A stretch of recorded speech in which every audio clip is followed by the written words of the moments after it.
दोस्तों नमस्कार। मैं श्यामनाथ यादव अम्बेडकरवादी। जैसा कि आप लोग देख ही रहे हैं कि हम समाचार पर समाचार बनाते हैं, तो ऐसा ही एक समाचार ये है। इसको पहले थोड़ा आप लोग देख सुन लें, उसके बाद फिर बात हो। भेजने का प्रयास जरूर करें, क्योंकि अब सारे रास्ते बंद होते हुए नजर आ रहे हैं। हमारे सामने कुछ नई कठिनाइयां आई हैं। 2-4 दिनों में यदि सब कुछ ठीक रहा तो कोई बात नहीं, अन्यथा हम आपके सामने विस्तार से रखेंगे। ऐसा लग रहा है कि जिस तरीके से देश में स्वतंत्र मीडिया चैनल और स्वतंत्र पत्रकारों को सड़क पर लाकर खड़ा करने की कोशिश की गई, उन्हें बेरोजगार करने की कोशिश की गई, उनकी आवाज को दबाने का प्रयास किया गया, वही सिस्टम देश की सेना में भी तैयार करने की प्लानिंग चल रही है। एक पार्टी, एक संगठन, एक विचारधारा और एक सेना। और ये बातें मैं यूं ही नहीं कह रहा हूं। रिपोर्टर्स कलेक्टिव ने जो खुलासा किया है वो बता रहा है। अपनी रिपोर्ट में पत्रकारों के संगठन ने ये एक तस्वीर लगाई है, जरा ध्यान से देखिए। इस तस्वीर में आधा शरीर सेना की वर्दी वाला दिख रहा है और आधा शरीर एक विशेष रंग का है। ये वही रंग है जिसे आपने पिछले कुछ सालों में प्रचंड तरीके से आतंक का पर्याय बनते हुए देखा है। यह एक बात मैं स्पष्ट कर दूं, जिस तरह से हर चमकती चीज सोना नहीं होती, लाठी लिया हुआ हर आदमी गांधी नहीं होता, उसी तरह से इस रंग का वस्त्र धारण किया हुआ हर व्यक्ति साधु भी नहीं होता और आतंकी मानसिकता का भी नहीं होता। मगर मैं कुछ उन विशेष लोगों की बात कर रहा हूं जिन्होंने इस रंग को बदनाम करने का ठेका ले रखा है। जैसे हाल ही में आपने रामदेव का कारनामा देखा। सुप्रीम कोर्ट ने कह दिया कि इनकी कंपनी पूरे देश के साथ फ्रॉड कर रही थी। तो अब आप उन्हें साधु कहेंगे कि संत कहेंगे कि फ्रॉड करने वाला सेठ कहेंगे, आप खुद ही फैसला कर लीजिए। तो मैं उन लोगों की बात करने जा रहा हूं जिन्होंने इस रंग को भी बदनाम करने का ठेका ले रखा है, जो इस रंग का गमछा गले में डालने के बाद खुद को कानून और संविधान के ऊपर समझने लगते हैं। शायद उनके ऊपर वाले ही छूट देते हैं कि गमछा डालकर तुम दंगाई बन जाओ, आतंकी बन जाओ, तुम्हें जेल नहीं होगी, और होती भी नहीं है बहुत सारे मामलों में। इस रंग ने पिछले 10 साल से देश में जिस ढंग का आतंकी मानसिकता वाला करतब दिखाया है, उसने पूरे मुल्क की शांति और सौहार्द को बेढंग कर दिया है। फिलहाल इस पूरे रिपोर्ट का सार समझ लीजिए और इसके बाद इसका परिणाम क्या क्या हो सकता है, कितना गंभीर हो सकता है, उस पर चर्चा करेंगे। उस मामले को जरा ध्यान से सुनिएगा, धैर्य बनाकर सुनिएगा। लेकिन पहले रास्ता देखिए, फिर मंजिल पर जाएंगे। साल 2021 में केंद्र सरकार ने भारत में सैनिक स्कूल चलाने के लिए प्राइवेट लोगों के लिए दरवाजा खोल दिया। उसी साल अपने वार्षिक बजट में भारत सरकार ने पूरे देश में 100 नए सैनिक स्कूल स्थापित करने की भी घोषणा की। एक आरटीआई के जवाब में जो सामने आया है और जो रिपोर्टर्स कलेक्टिव ने निष्कर्ष निकाला है, उससे पता चलता है कि सैनिक स्कूल चलाने वाले संगठन ने अब तक 40 स्कूलों का समझौता प्राइवेट प्लेयर्स से किया, जिसमें से 62% आरएसएस और उसके सहयोगी संगठनों तथा भारतीय जनता पार्टी के नेताओं और उसके सहयोगियों, दोस्तों और हिंदुत्व से जुड़े हुए लोगों को दिया गया। और ये जो 40 स्कूलों में 62% स्कूल जिन भी लोगों को दिए गए, वो सब के सब किसी न किसी रूप में हिंदू धार्मिक संगठनों से संबंधित है। सरकार ने सैनिक स्कूलों में प्राइवेट प्लेयर्स को घुसाने का रास्ता साफ करते हुए कहा था कि ये जो नया पीपीपी मॉडल है, इससे सेना के लिए और अच्छे सैनिक, बड़ी संख्या में अधिकारी तैयार होंगे। यहाँ आपको बता दें कि हमारे देश में जो सैनिक स्कूल है, भारतीय सैन्य कॉलेज है, इस तरह के और भी जो है, ये सब मिलकर 25 से 30% से अधिक कैडेट्स भारतीय सेनाओं में भेजते हैं। नई व्यवस्था लागू होने से पहले इस देश में 16,000 कैडेट्स के लिए 33 सैनिक स्कूल मौजूद थे। एसएसएस इसकी मूल संस्था के रूप में कार्य करता है और ये स्वयं रक्षा मंत्रालय के अधीन एक स्वायत्त संगठन है। रक्षा संबंधी स्थायी समितियों ने बार बार राष्ट्रीय रक्षा अकादमी यानी एनडीए और भारतीय नौसेना अकादमी के लिए कैडेट्स को तैयार करने में सैनिक स्कूलों की अहम भूमिका पर जोर दिया है। साल 2013-14 की एक रिपोर्ट के अनुसार सैनिक स्कूल। तो जैसा कि आप लोगों ने यह समाचार देखा सुना है, तो इस बारे में हमारा ये मानना है कि अगर ऐसा हुआ तो देश कमज़ोर हो जाएगा, और जब देश कमज़ोर होगा तो देश की जनता भी कमज़ोर हो जाएगी। तो ये रास्ता जो बनता है, ये वो रास्ता बनता है कि इंसान को इंसान पहचानेगा नहीं।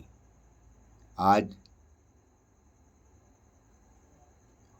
ये जो एक संस्था है या एक व्यवस्था है, उसके अंतर्गत जितने लोग रहेंगे वह दूसरों को दबाएंगे, और दूसरे जब दबेंगे तो ख़त्म होंगे। और आप ये मान लीजिए कि अगर ये ख़त्म हो गए तो जो बच्चे हैं वह भी आपस में लड़ने लगेंगे। ऐसा क्यों? ऐसा इसलिए होगा कि जो सिखाया गया है वही उनको करना है, और जब ये नहीं रहेंगे तो आपस में ही करने लगेंगे, यानी आपस में लड़ना झगड़ना, जो भी खुरापात है वो सब आपस में करने लगेंगे। और जब आपस में करने लगेंगे तो अभी जो छिन्न भिन्न हो जाएंगे। तो रास्ते दो हैं, एक सही दूसरा गलत। अगर सही रास्ते पे इंसान चल रहा है या सारे लोग चल रहे हैं तो अपने साथ साथ अपने लोगों का, अपने देश का, अपनी दुनिया का विकास करेंगे। अन्यथा गलत रास्ता अपना लिया गया तो अपने समाज का, अपने देश का, अपने प्रदेश का और अपनी दुनिया का नाश हो जाएगा।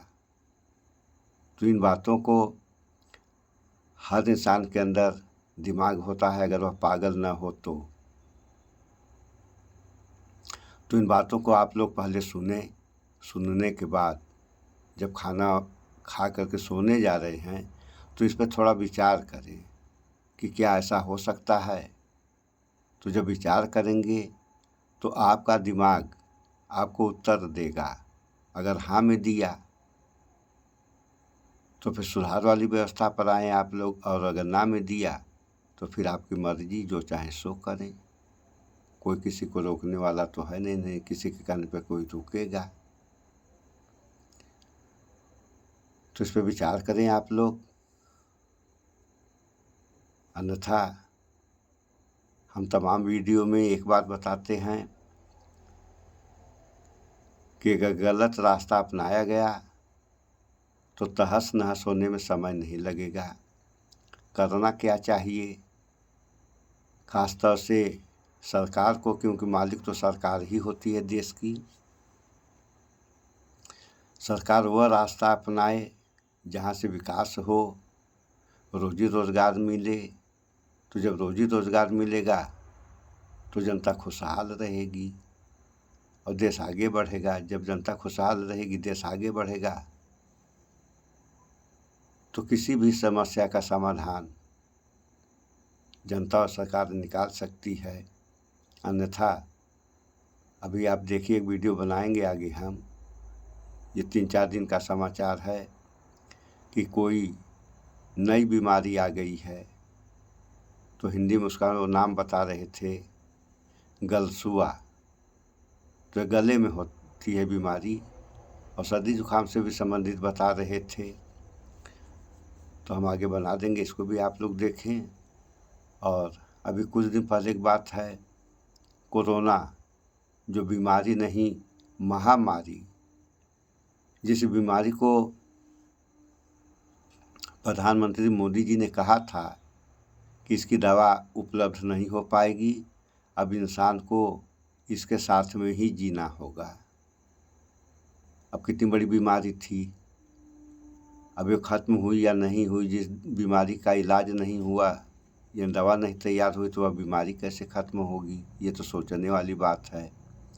और हाल के समय में कुछ ऐसे मौतें देखी जा रही हैं कि आदमी अच्छा खासा काम धंधा कर रहा है या जा रहा है, गिरा मर गया, क्या हुआ? हार्ट फेल हो गया। तो अगर इस तरीके से हार्ट फेल वाली बीमारियां होती रहेंगी तब क्या होगा इस देश का और देश के लोगों का? तो लड़ाई लड़नी है तो जो समस्याएं हैं इंसान के सामने, उन पे लड़ाई लड़ी जाए, उन पे लड़ाई लड़ी जाएगी तो हो सकता है विजय प्राप्त हो। जैसे बीमारियों पे, अन्न पे, कपड़े वगैरह पे, सारी चीज़ें महंगी हो रही हैं। ज़्यादा कारखाना अगर बनाया जाएगा और कपड़े का उत्पादन ज़्यादा होगा तो कपड़ा सस्ता हो जाएगा।